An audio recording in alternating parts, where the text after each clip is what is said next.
happens to marketing when anyone can generate a mountain of decent content in seconds? That's the question driving today's conversation. My guest is Carl Alviani. He's founder of Protagonist Studio, and Carl describes himself as not a marketer, but as a designer and strategist who writes. Before all that, he was a structural engineer, a Peace Corps physics teacher, and an industrial designer. Carl has a name for the moment we're all living through right now. He calls it the AI content apocalypse. And he's got a sharp take on why publishing more is a dead end, plus an even sharper take on what actually works instead. We get into intent data, storytelling, and why good grammar no longer means good thinking. Let's get into it. So, Danielle, how many AI written LinkedIn posts do you think you've scrolled through today? Today? Too many to count. Why?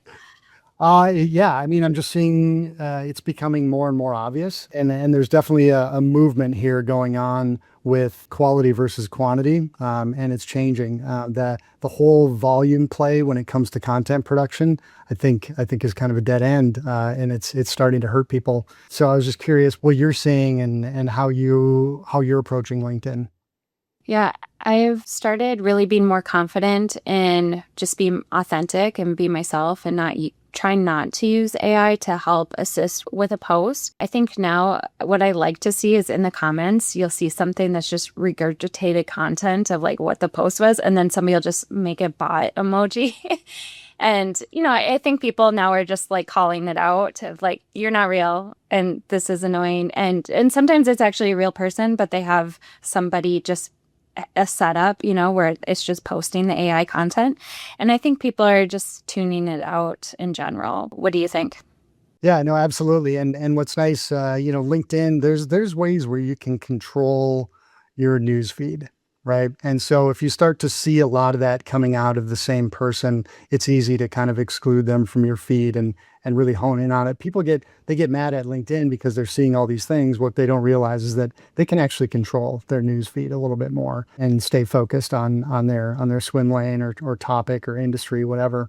But as you know, I help a lot of my clients with their LinkedIn, whether you call it executive visibility or how they're presenting themselves through thought leadership and things like that. And so I'm paying a lot of attention, always trying to figure out and understand the algorithm. It's kind of a moving target with LinkedIn, but there's a few things I'm picking up on recently, and I've got other people that other creators on LinkedIn that are constantly talking about LinkedIn, which is great because they're basically curating a lot of what LinkedIn publishes anyway. Some people don't realize, but if you really want to figure out LinkedIn, they're pretty open about sharing updates and releases and best practices because they want people to get the most out of LinkedIn as well.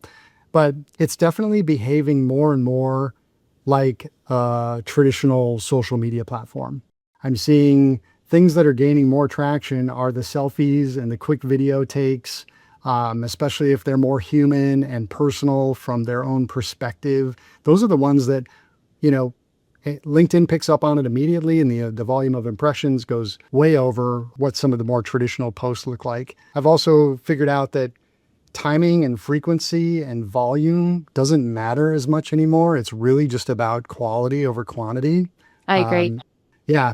And stop chasing likes and impressions as a metric. It's really more about, is the content you're creating something that people want to save or share, or at least comment on? Those are the ones that are really going to drive your visibility amongst other people's LinkedIn news feed and gain more impressions, which ultimately will represent to more exposure for sure. One other thing I learned is, so Danielle, when you see a post that you like and you want to share it or give it more exposure or give it some love, what do you do? What do you do when you see a post you like? I usually comment. That's probably one of the better things you can do. There's really a few options you have. You can repost it. And then if you decide to repost it, it gives you the option of whether you want to share your thoughts or just simply repost it. And I hadn't really thought much about that until I dove into it. And really when you repost someone's post with your comments, you're basically creating a brand new post that is yours. And so you're really not benefiting the person that originally created that post. Whereas if you just repost it without your thoughts, you're extending the visibility and the exposure of that post to your audience and your audience's audience, right? So you're going to actually help that person tremendously. So when you think about somebody that's posting something where they're looking for help with something or looking for a job or something like that, the best thing you can do for them is just repost it. Even better than that is comment on it and repost it. But don't share your thoughts. Otherwise, that's just being a selfish person, right? You're just, doing it for yourself more than anything. So, this topic's obviously very interesting to me, and I'm excited about our guest today because they're going to have a take on this for sure. So the question becomes, if volume is dead, what actually works now? And that's exactly why I'm fired up about our guest today. Our guest today is Carl Alviani. Carl's the founder of Protagonist Studio. He describes himself as not a marketer, but as a designer and strategist who writes. He works with big names like McKinsey, FedEx, XPRIZE. But here's what actually got my attention when I saw him on a webinar last week. Before any of that, Carl was a structural engineer. Then he was a Peace Corps physics teacher, and then an industrial designer. So essentially 4 careers all wrapped up in one. And every one of them kind of shows up in how he thinks about content today. So I think his timing couldn't be better. He's got a name for the moment we're all living in right now. He calls it the AI content apocalypse. He's got a sharp take on why publishing is more of a dead end, and an even sharper one on what actually works instead. So Carl, welcome to the show. Great. It's lovely to be here. Appreciate you joining us. Where are you located again?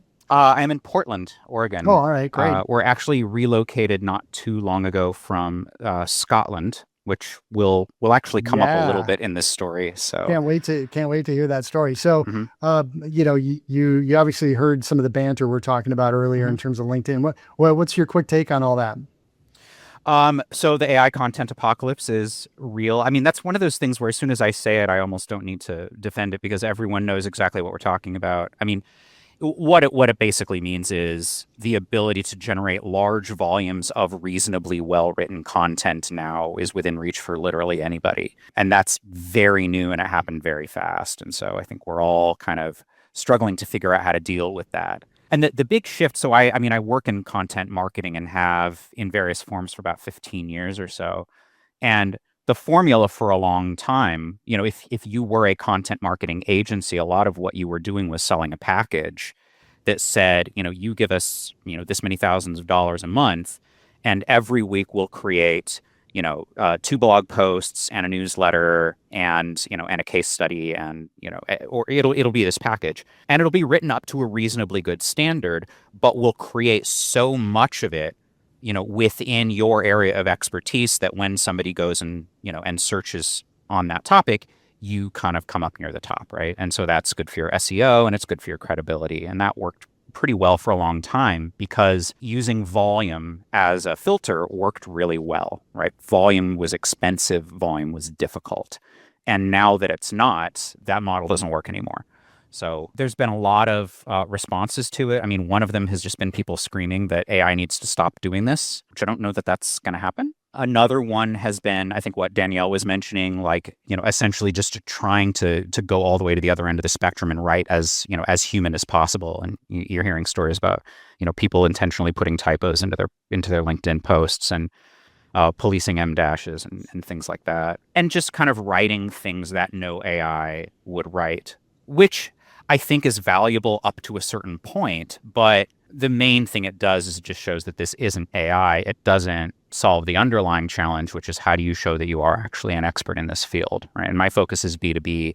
So to my mind, that's the whole point of content, is to show that you are more expert in this particular field than, anybody else is. If you're using AI the right way, it's just going to amplify your expertise, and it's going to organize thoughts and make it easier to read and comprehend. So if you're not good at that, but you're still an expert in your field, that's where AI could be a helpful asset. It can be. I mean, the problem is, I think the vast majority of people who are using it are still doing what I call the push button get output approach, right? Which is essentially they see this very powerful tool And their first thought is, oh, that's great. Now I don't have to do any work anymore. And you don't, right? You can generate lots and lots of content just by like typing in a single sentence, write me 8,000 words on whatever, and it will do it, and it will suck, right? And you'll publish it anyway. And that, I think, is where a lot of the slop is coming from. Using AI in a way that gets you like not just well-written content. And I think this is one of the big problems is for so long, there was a very strong correlation between something that's grammatically correct, that's spelled properly, that's, structured in a logical way, that uses, interesting words, et cetera. That correlated with high quality of thought. And that's not the case anymore, right? And so, AI slop is essentially very poor thinking that's delivered in a very professional way. Right. So those two things have detached from each other. AI can help you create a well thought out post too, but it's not going to do it by giving it one sentence. Right. And so, so I do use it a fair bit. The final editorial pass is always me or another human editor who's been doing this for a really long time. And that's kind of step one, I think, of getting good output from it. But the other one that I think is maybe more important that I think fewer people understand is the importance of giving AI the right context. It is so context sensitive. And so one of the things that I do, and I can get into this in a little more detail in a minute, but if I do decide that I'm going to have AI generate a post or an article for me, and I do that sometimes, there will be several hours of pre-work before I ask it to do that. And so, there's the intent data figures into this, which I can talk about in a minute. But generally speaking, what I have done with pretty good success multiple times over the past sort of 6 months that I've been tinkering with this is if I'm working with a client, right, and typically this is going to be a startup or an agency or a consultancy that has a lot of expertise in a particular field, I will work with them to, well, first off, I'll create essentially a model within, I use Claude, but this works in, in Gemini or GPT or whatever. But I'll create a project and I will upload a whole bunch of context. I'll have it scrape their website. I'll give it their pitch decks, right? So essentially we've got this model within it that knows a lot about the company that is doing the writing in theory. And then if we identify a topic we want to write about, I will have it then do a bunch of research online on that topic and then come back to me and I will ask it, okay, based on all the research that you've done and based on what you know about my client, give me 10 really good questions that I should ask that client in an interview. And then I will go and I will interview them. I will record the interview. I'll drop the transcript in and then I'll say, now write the article. And so even that is, I would say, relatively straightforward if you're comfortable interviewing people. But the quality output it gets you is just head and shoulders. It's so much better than if you're just kind of like saying, go write an article. So that's my first piece of advice is just like give it enough context to do something good. Yeah, I'd love to take a step back and start at the beginning. You've had, as John said in your introduction, quite a lot of career pivots. So where did you start? And lead us through, some of the highlights of how you got to where you are today. Yeah, there have been a number of pivots. Each one made sense at the time. But then you look back and you're like, how did I end up here? Yeah. I went to undergrad at UC San Diego for structural engineering. So like seismic retrofitting by and large. And so in high school, was that your dream? Was that what you were thinking? Like all along? It wasn't specifically structural engineering. I knew I wanted to do engineering. Like I was really into science and math and I really enjoyed it. And I liked sort of building things. But I also got to the end of it and didn't want to go work for Caltrans immediately and ended up going into the Peace Corps for about 3 years. It's kind of a family tradition. My dad was in the Peace Corps and my little sister did it too. And they had me teaching high school. So I was teaching high school in East Africa, in Tanzania, and that was math and physics and chemistry and English. And turned out I really enjoyed it and I was really good at it. And so when I came back to the US, I moved to New York City and became a high school teacher there for about 3 years. And I really enjoyed it, but it was also absolutely emotionally exhausting. I think there's certain kind of emotional types that can deal with teaching better than others. I loved it, but it just left me completely depleted by the end of the day. So I went back to grad school for industrial design because I knew I still wanted to do something kind of engineering related, but I felt like it wasn't creative enough. And industrial design is essentially kind of engineering plus art, if that makes any sense. So, but I will say I'm really, really glad that I was a high school teacher because that is probably to this day the most useful skill set I ever learned, which is taking something that is technically challenging, figuring out who your audience is, your students, where are they right now? What do they already know? And then what are the steps that I need to take in order to get them to this, right? And so when you learn lesson planning as a high school teacher, like the method I used, you start by writing down SWBAT, which is students will be able to. And then you make a bullet list of these are all of the things that by the end of this class, my students will be able to do. And then from there, you kind of go through and you create your lesson plan. And reverse engineer education, right? Yeah. I love that analogy. The students are the consumer Mm-hmm. and the teacher is the marketer. Love it. Essentially, yeah. Right. And well, and as the marketer, if you want to extend the analogy, the thing that I am marketing is physics, right? Mhm. It's, I don't know, Hard sell. thermodynamics or something. Yeah. Well, but that's just it. You can do the hard sell. I mean, there are a lot of analogies to how you do it. There's essentially the test is coming up soon, learn all of this stuff. That's one approach. But another one is like, look at this. Isn't this interesting? Or look at this phenomenon. Isn't that weird? Why do you think that happens? And you generate curiosity and then you go from there. And that's an approach that works really well in marketing content as well. But that has figured into, a huge amount of like the content that I generate. And even, if I'm going to be meeting with clients about something and I need to get them up to speed, like I am often in the back of my mind thinking client will be able to, by the end of the meeting or the work session or whatever it is that we're doing. But going from industrial design to where I am now was essentially, I worked as an industrial designer for about 5 years. So a lot of 3D CAD. So like three-dimensional digital models of like injection molded parts. And realized fairly quickly that I was only ever going to be kind of a mediocre industrial designer. Like I met some really good ones and they just had this innate facility with like sketching and thinking up forms and shapes. And that was just it was kind of drudgery for me. But I was pretty good at writing about it.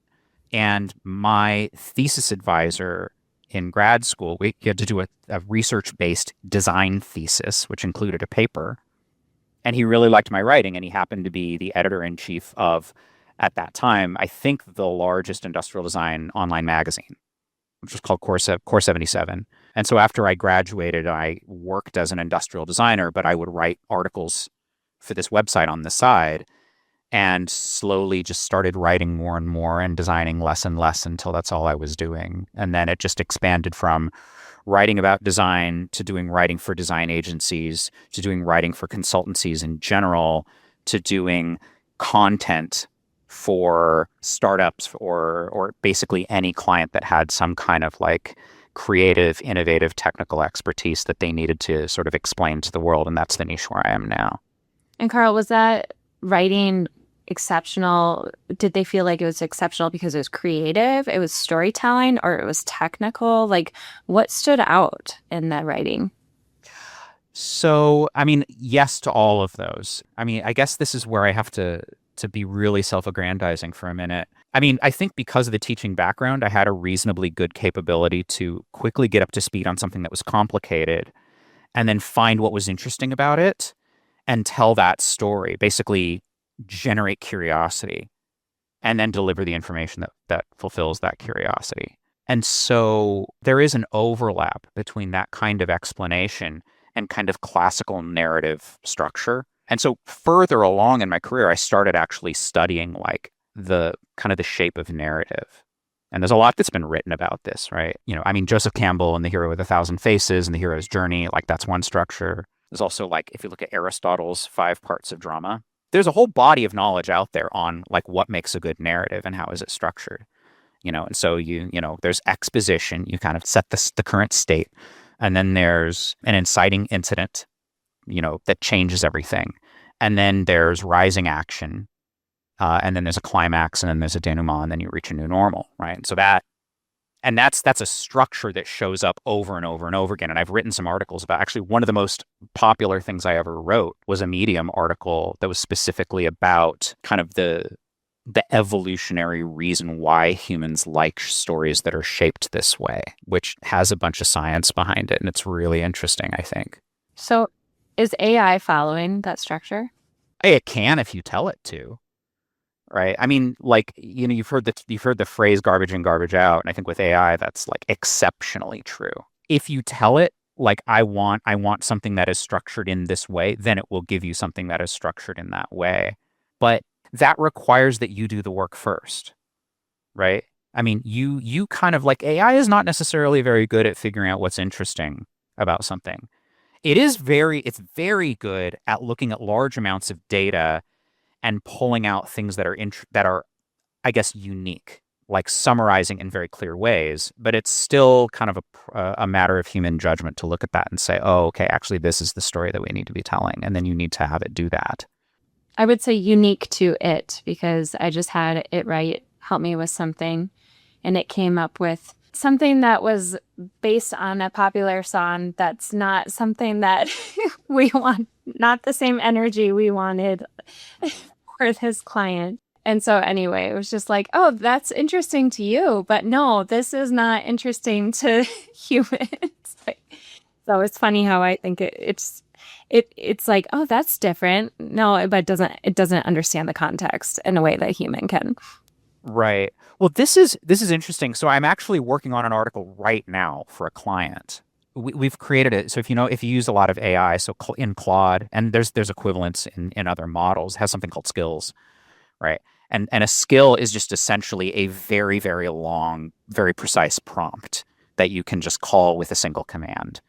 And so we created a skill that analyzes writing and points out where it sounds like AI, which is super meta. But it's based on, like, there's a great Wikipedia page that's really exhaustive, and it's like a list of AI tells, And so there's a section in there where it's like, yeah, M dashes, and there's kind of the classic, it's not just this, it's that construction. Like, there's certain constructions it really likes. But it also does a really good job of getting into kind of the more structural tells. And these are the more, I would say, subtle, kind of nuanced ones that are invisible to most people who aren't professional writers or editors, but you can still kind of feel it. And one of them is that AI writing kind of defaults to being very definitive and very didactic. So it always wants to teach you something, right? It always wants to wrap up everything and here's the big takeaway that I say with great certainty, right? That is becoming increasingly like an AI tell, whether people realize it or not. And so that's one of the things that this skill will actually call out. And it's got this kind of like red, yellow, green, oh, you've got 4 really egregious ones, 11 that are kind of moderate and 3 that are no big deal. And then you can go through and you can rewrite it. But you have to actually rewrite it, because frequently fixing those is not a matter of swapping out this word with that word. It's restructuring your argument. Or in some cases, and this is where AI will not help you, is if you don't really have a good argument yet, right? Like, I mean, that's the other thing is all of these models, like, they want to be helpful. They're not as sycophantic as they used to be, but they're very rarely going to tell you this is a bad argument, right? Or this is not a unique point of view. Like, you have to do that work. Yeah, going back and forth with it is key. Treating it like a business partner or a coworker, and someone you can ideate with and refine things with, I think is something people overlook sometimes. So I'm just curious, with the narrative approach and structure that you talked about, have you ever dabbled in like script writing for movies or anything like that? Not explicitly. I have done a lot of video script writing, but that's been for client projects. So I've done a fair bit of scripting for like animated videos that are kind of like animated explainers. Like if you remember, I don't know if they still do them as often, but Vox used to do these explainer videos that were just fantastic. And I took kind of a lot of inspiration from those. And that narrative structure is really, really helpful in doing that. The other place where I've applied it, and I think this gets mentioned on my website, although I don't do too much of it anymore, is this approach called narrative prototyping, which is something that I kind of stumbled upon when I was working in-house at a design agency in Portland called Ziba. And then a friend of mine from grad school named Victoria Kirk actually was working for a very large ad agency and kind of stumbled across it as well. And then we ended up working together on it for a little while. And the idea for it was simply that if you're a design team, right? And this is kind of when I say design, I mean like largely interaction designers, UX design, user experience designers, service designers, people who are designing like multi-platform interactive experiences where it's a website and it's an app and it's a storefront and they all have to kind of work together and there's a lot of different moving parts. That one of the best ways to prototype this is to write it as a story. And so this was actually something that we would give workshops on. And so, we would have like design teams and we would spend a day teaching them like Aristotle's 5 parts of drama and then saying, now, how do you apply this structure to, let's say digital ticketing on an airline's app and kiosk? Like, and where the first, you're writing something from the first person where the main character, the hero is the user. And what is, exposition? What's their steady state? What's the inciting incident that essentially gets them interested in this technology, this service, this product?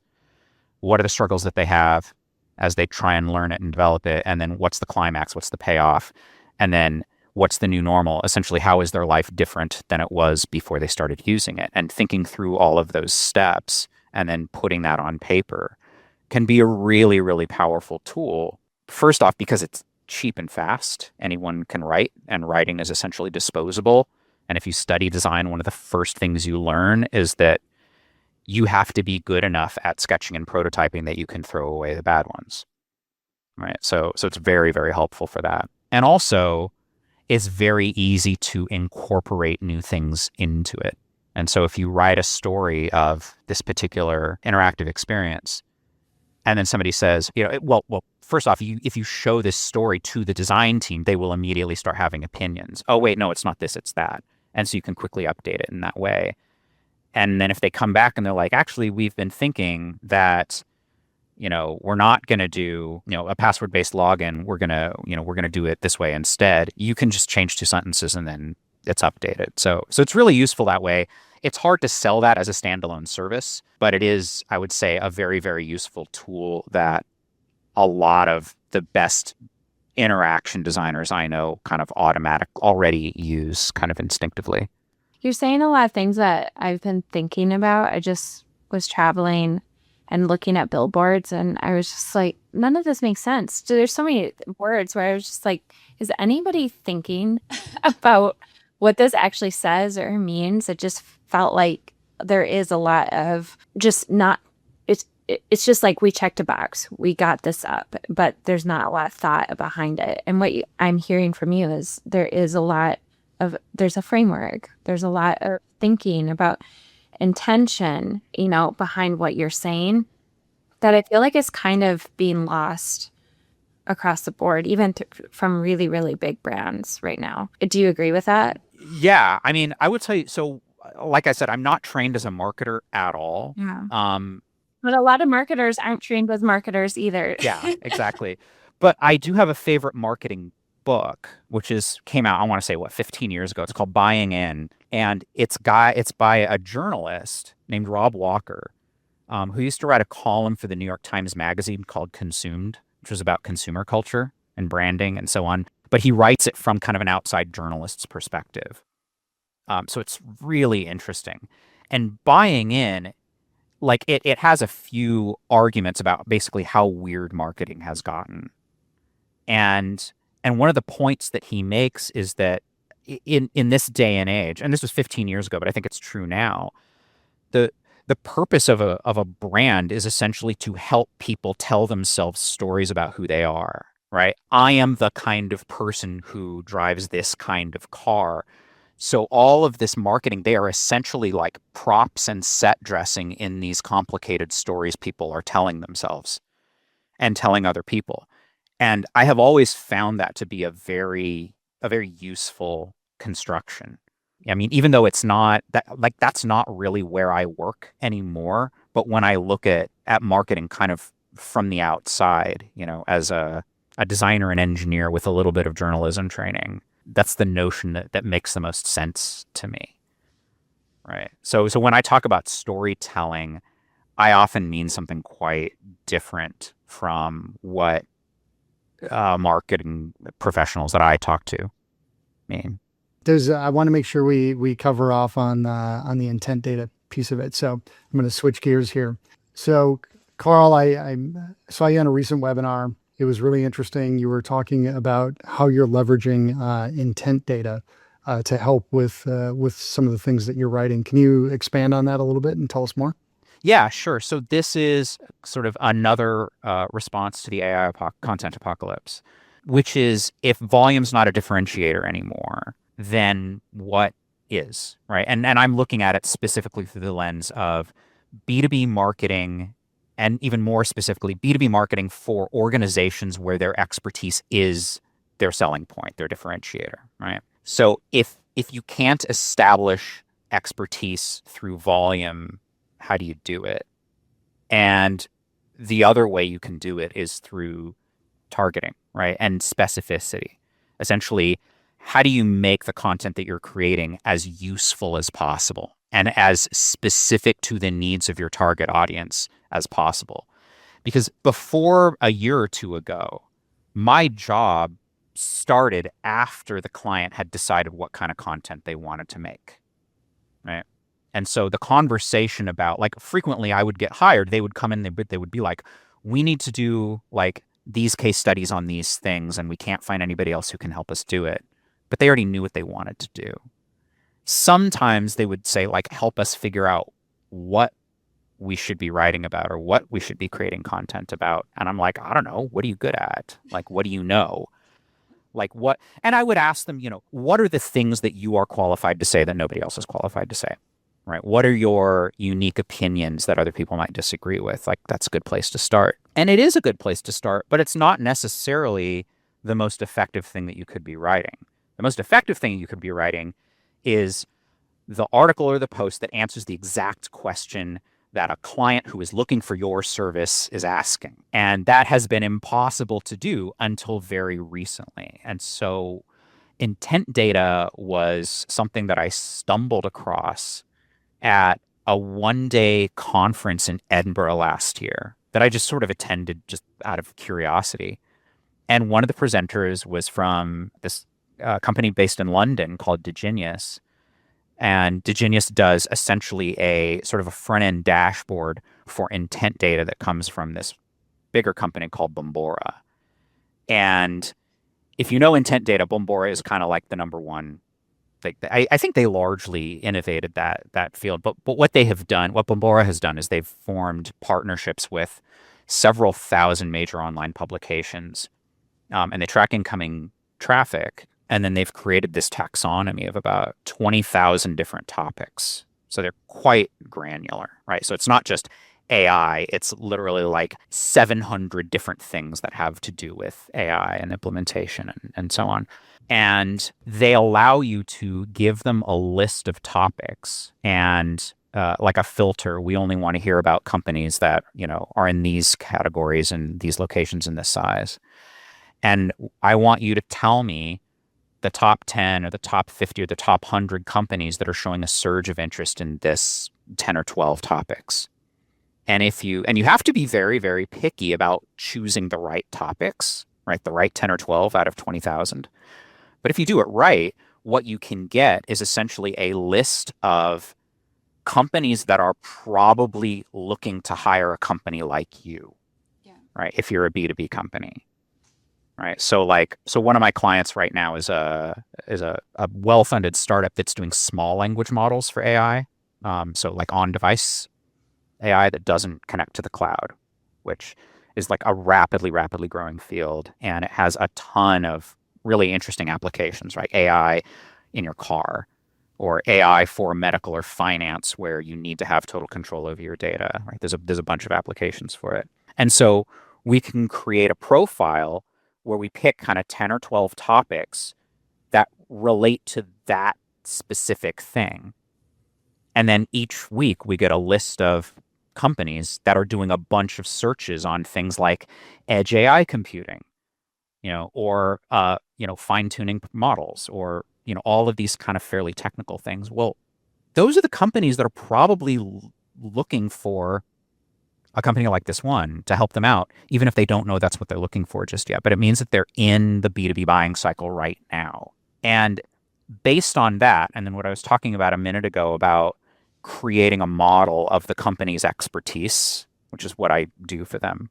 So you take that, and then you take this weekly report, and then you have, well, this is the step that I take then, which is intent data is primarily used for things like cold outreach, or building mailing lists, or targeting ads, things like that. And so I actually asked the guy, do you know of anybody who has used this technology to actually help them decide what kind of content to make? And he was like, no, but I would love it if you'd give it a try. And so that's essentially what I'll do is I'll take the results of these intent leads and just say, okay, I will have the same model now of Claude go and research those companies, and then it'll come back with a report that says, okay, of the 10, these 3 are probably noise, but these 7 are probably legit, and here's why. And it'll say, like, this company just got acquired by this company, and now they're working on this, which means they're probably interested in this. And then I can say, great, given that, and given what you know about my client, what is the perfect blog post for us to write? And then it gives me interview questions, and then we go from there. Right. And so what that allows you to do is produce, like, I could read you the titles of some of these articles that it suggests, but they are so unbelievably wonky that, like, there's like 80 people on the planet who are going to find it interesting, but they're the exact right 80 people.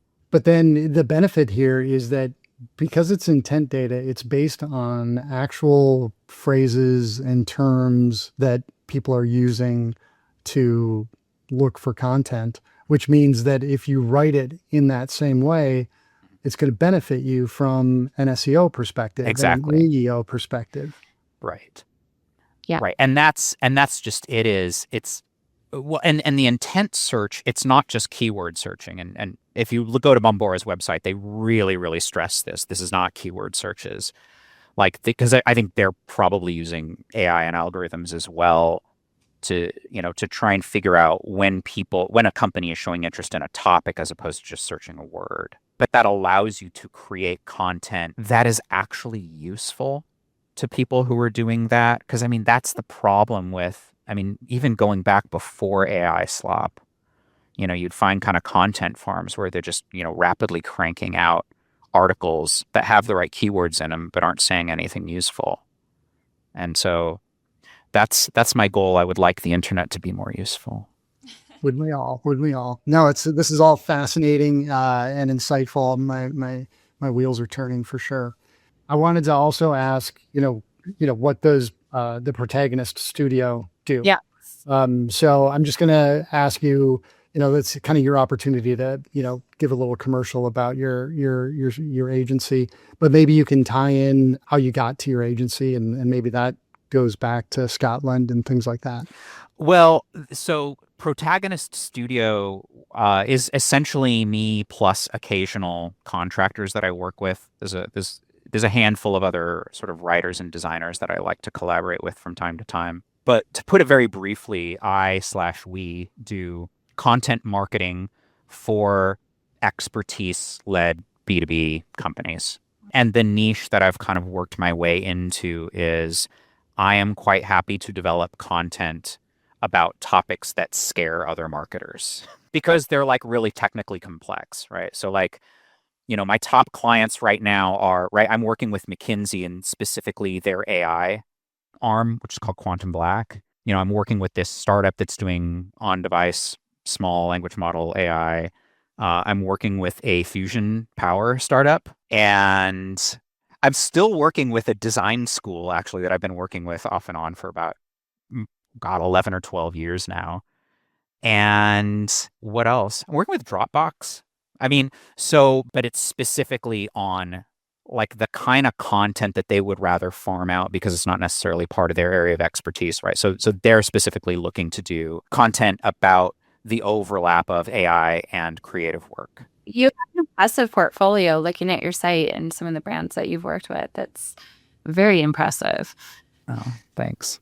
Yeah, XPRIZE was a lot of fun. And I mean, a lot of the big companies that are on there, that's actually most of that either was exclusively or started with when I was working in-house at Ziba, which is a design agency that has worked with dozens of, Fortune 100 companies. But that allowed me to do some really interesting work with companies like FedEx and Procter and Gamble and Microsoft and I don't know, a bunch of others. But it's also like, how quickly can you get up to speed on the like specific details of, this complicated industry?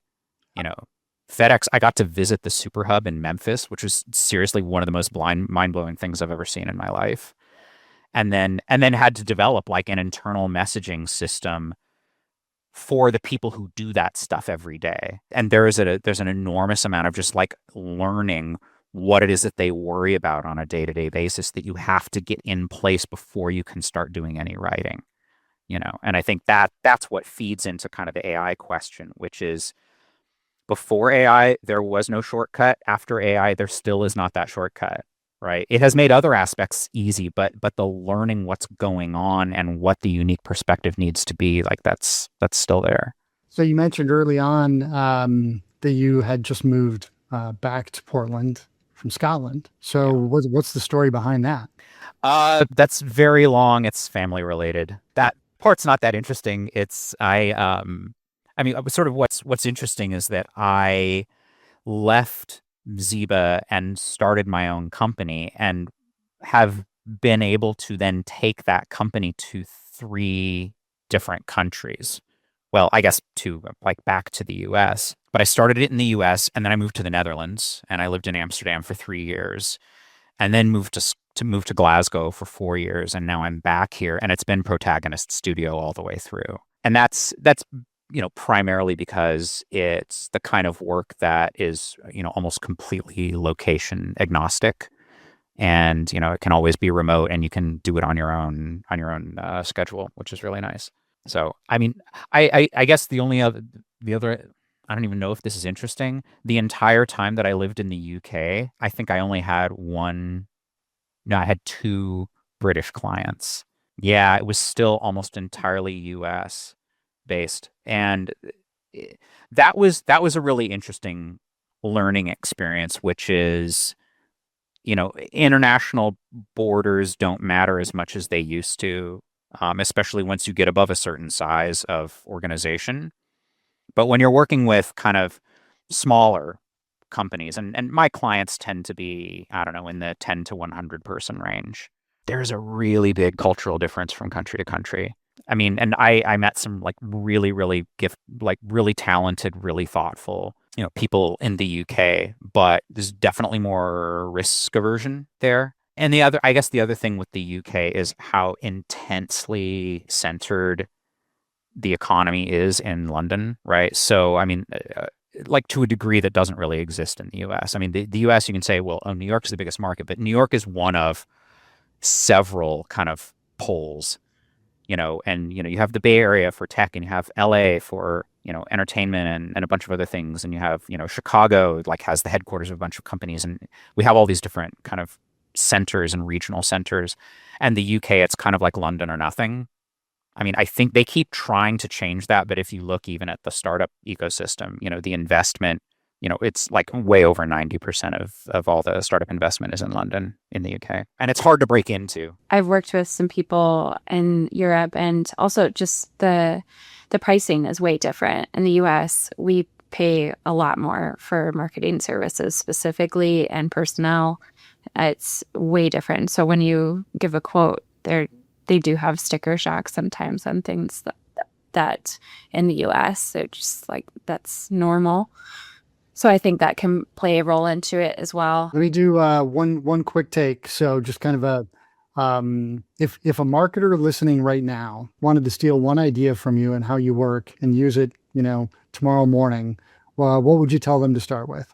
So I'm going to assume that they're a B2B marketer because that's my main focus. One thing, I don't know. I mean, learning about intent data, I do think that there's such a huge amount of potential in intent data that isn't being leveraged right now. It's really worth looking into. It's a really, really powerful tool. And almost every client that I have shown it to, A, had never heard of it, and B, was like blown away that something like this even existed. Yeah. That's my key takeaway. And, I use intent data for all the obvious reasons, but that's a new one. And, I do a lot of SEO work for people and it just makes a lot of sense. So I love that connection. Carl, we have a little tradition on our podcast. The whole point of LiftKit Marketing podcast is to lift up marketers such as yourself. But who would you like to lift up? Who deserves a shout out? So I mentioned that there are a handful of other people and organizations that I really like working with. One of them is a it's mostly two-person studio in Toronto called No Media. And they are Chris Fry and Patrick Pittman. And both of them have like a ton of experience in like the magazine world. I think they were both correspondents for Monocle at one point, and they have worked for a bunch of different agencies. And they do all sorts of different writing, and we have collaborated on a few projects that I've really enjoyed. They also do a lot of something that you could broadly call design fiction, which overlaps a lot with kind of narrative prototyping. But it's essentially envisioning futures and then generating artifacts from the future in order to help people understand it, right? And so, one of my favorites, and if you go to their website, I think they give hints of it, is they did a magazine it was an automotive client, and it was essentially like sort of a AAA members magazine from like 2058, where all cars are self-driving cars. But it wasn't sort of like goofy, look how fun this is. Like it really looked like a genuinely convincing magazine from 2058. And stuff like that is really cool. I mean, in a parallel universe, I would be doing just exclusively design fiction stuff, which I find totally fascinating. Mm-hmm. Cool. Well, I appreciate that lift up for them, and I'm going to check them out. And I'll No Media, as usual. Yeah, we'll include links to a lot of the people and resources that you mentioned in the description of the podcast. But Carl, we really enjoyed having you. This has been super insightful. Really appreciate you taking the time. Great. No, it was my pleasure. Thanks very much. Yeah, and thanks to all the listeners. Please remember to like and subscribe. You can find us on all the popular podcast channels. We've got a YouTube channel. You can visit liftkitmarketing.com, get full recaps of all of our podcasts, and see all of our previous episodes. Thanks for joining us. Thanks for joining the LiftKit Marketing Podcast. I'm your host, John Hoeft, founder of LiftKit Marketing, a consultancy dedicated to supporting agencies and marketers with their digital growth strategies. And I'm the co-host, Danielle Schermerhorn, a former agency owner and current e-commerce specialist with deep experience across both brand and agency sides of the marketing world. Each week, we'll bring you conversations with marketing professionals who are doing great work, whether they're leading teams, building campaigns, launching products, or just figuring it out behind the scenes. Our guests will share their personal journeys, the real stories behind their success, the challenges they faced, and the wins they're most proud of. We'll also hear what's next for them and what they see on the horizon for the industry. At LiftKit Marketing, we believe in celebrating people, recognizing great work, and lifting up those who are making an impact. Thanks for tuning in. We hope you enjoyed the episode.